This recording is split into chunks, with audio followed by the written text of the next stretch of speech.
Imaginez. Camille, jeune active lilloise, rêve de son propre chez-soi. Elle en a assez de payer des loyers exorbitants et souhaite investir dans quelque chose de plus durable. Fini les loyers qui grimpent, place à un lieu bien à elle. Un endroit où elle peut vraiment se sentir chez elle et construire son avenir. Mais Camille, comme beaucoup, se sent un peu perdue. Acheter sa première maison, une montagne, pas forcément. Il y a des solutions pour rendre ce rêve accessible. Ce guide est là pour vous accompagner, étape par étape, vers la concrétisation de ce beau projet. Il vous aidera à comprendre chaque étape du processus d'achat. Camille imagine déjà ses soirées entre amis dans un appartement cosy du Vieux-Lille où elle pourrait organiser des dîners et des soirées-jeux. Ou encore ses week-ends ensoleillés dans une maison avec jardin près de la citadelle, un espace vert où elle pourrait se détendre et profiter de la nature. Le marché immobilier lillois offre une multitude de possibilités à condition de bien s'y prendre. Il y a des options pour tous les goûts et tous les budgets. Ce guide, c'est un peu comme une boussole pour vous aider à naviguer dans le monde parfois complexe de l'immobilier. Il vous orientera vers les meilleures opportunités. Ensemble, démystifions les étapes, comprenons les enjeux et trouvons la solution qui correspond à vos rêves et à votre budget. Vous ne serez plus seul dans cette aventure. Prêt à devenir propriétaire? Alors, suivez le guide. Avec les bons conseils, votre rêve peut devenir réalité.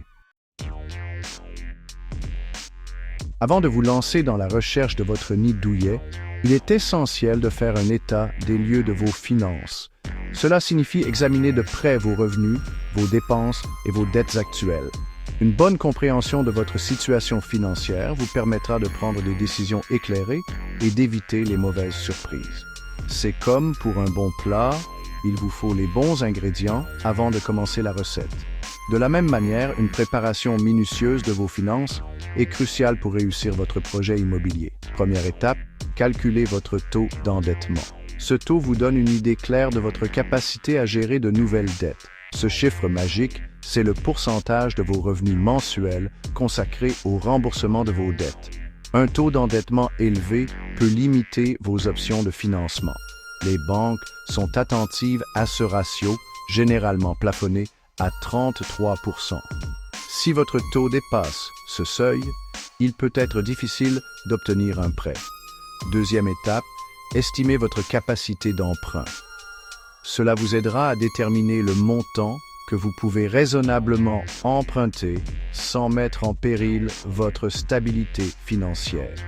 En fonction de vos revenus, de votre apport personnel et du taux d'intérêt, vous connaîtrez le montant que vous pouvez emprunter. N'oubliez pas de prendre en compte les fluctuations possibles des taux d'intérêt. Des simulateurs en ligne peuvent vous donner une première idée. Ces outils sont très utiles pour faire des projections et ajuster vos plans en conséquence. Enfin, n'oubliez pas les frais annexes, frais de notaire, taxes foncières, assurance habitation. Ces coûts peuvent s'accumuler rapidement et impacter votre budget global.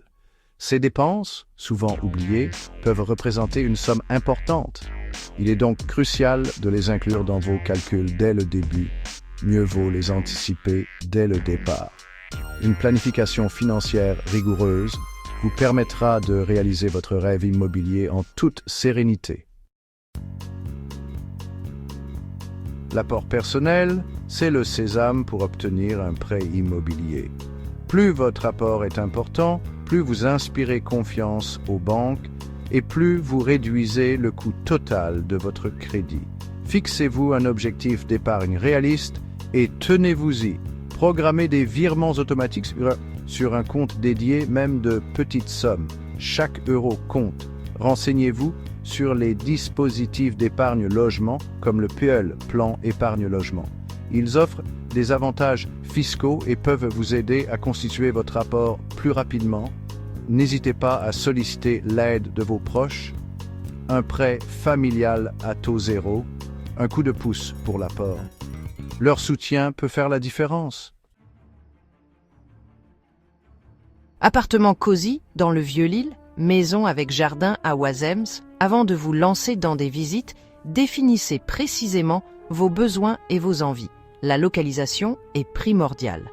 Proximité des transports en commun, des commerces, Des écoles, analysez vos habitudes de vie et choisissez un quartier qui vous correspond. Le type de bien est également important. Appartement, maison, neuf, ancien. Chaque option a ses avantages et ses inconvénients.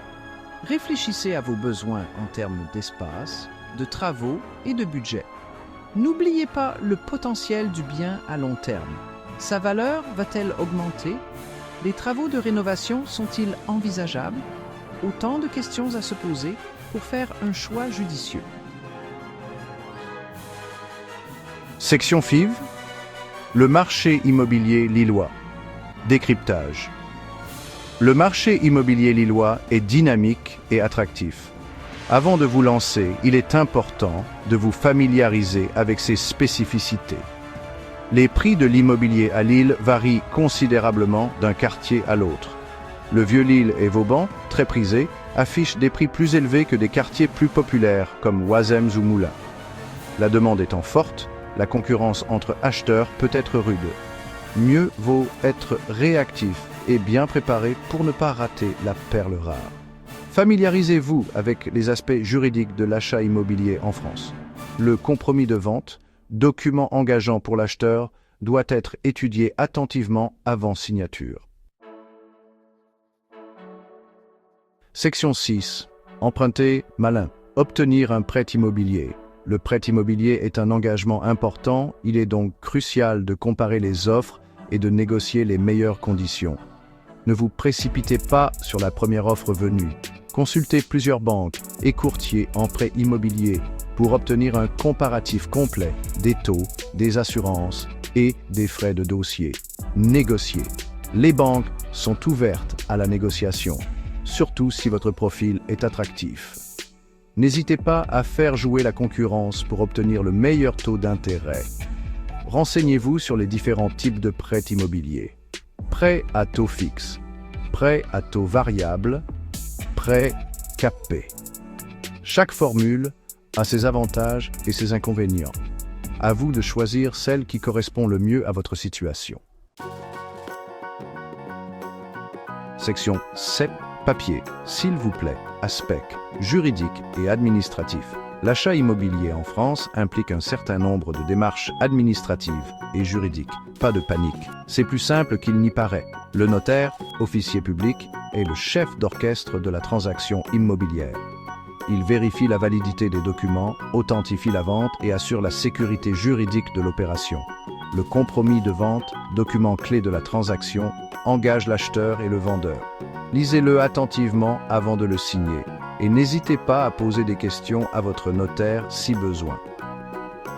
Pensez à souscrire une assurance habitation dès l'achat de votre bien. Elle vous protégera en cas de sinistre, incendie, dégâts des eaux et est généralement obligatoire pour obtenir un prêt immobilier. Section 8. Installation et au-delà. Gérer son nouveau chez-soi. Félicitations, vous êtes propriétaire. Il est temps de penser à l'emménagement et à la gestion de votre nouveau chez vous. Souscrivez les contrats d'énergie, électricité, gaz, d'eau et d'accès à Internet. Comparez les offres des différents fournisseurs pour obtenir les meilleurs tarifs. Anticipez les frais liés à l'entretien et aux réparations de votre logement. Un budget annuel dédié à ces dépenses vous évitera les mauvaises surprises. N'oubliez pas la taxe foncière, impôt local dû par tout propriétaire. Son montant varie en fonction de la localisation et de la surface habitable du bien. Section 9. Un rêve concrétisé. Témoignage d'un jeune propriétaire. Manon, 28 ans, a réalisé son rêve il y a 1 an. Devenir propriétaire d'un appartement à Lille. Depuis son enfance, elle rêvait d'avoir un endroit qu'elle pourrait appeler son propre chez-soi. Son secret ? Une bonne dose d'organisation et une pincée de persévérance. Elle a passé des heures à planifier et à organiser ses finances pour atteindre cet objectif. J'ai commencé par économiser le maximum chaque mois en réduisant certaines dépenses superflues, explique Manon. Elle a également cherché des moyens créatifs pour augmenter ses économies. J'ai ensuite pris contact avec un courtier qui m'a aidé à dénicher le meilleur prêt immobilier. Ce fut une étape cruciale pour obtenir des conditions de prêt favorables. Après plusieurs mois de recherche, Manon a trouvé la perle rare. Un appartement lumineux dans le quartier de Ouazemé. Elle a visité de nombreux appartements avant de trouver celui qui correspondait à ses attentes. C'est un vrai bonheur d'avoir enfin mon chez-moi, un lieu à mon image où je me sens bien, confie-t-elle. Elle a pris plaisir à décorer chaque pièce pour en faire un espace chaleureux et accueillant. L'histoire de Manon est une source d'inspiration pour tous les jeunes actifs qui rêvent de devenir propriétaires. Elle montre que, avec de la détermination et une bonne planification, ce rêve est à portée de main. Alors n'attendez plus, lancez-vous. Chaque petit pas vous rapproche de votre propre chez vous.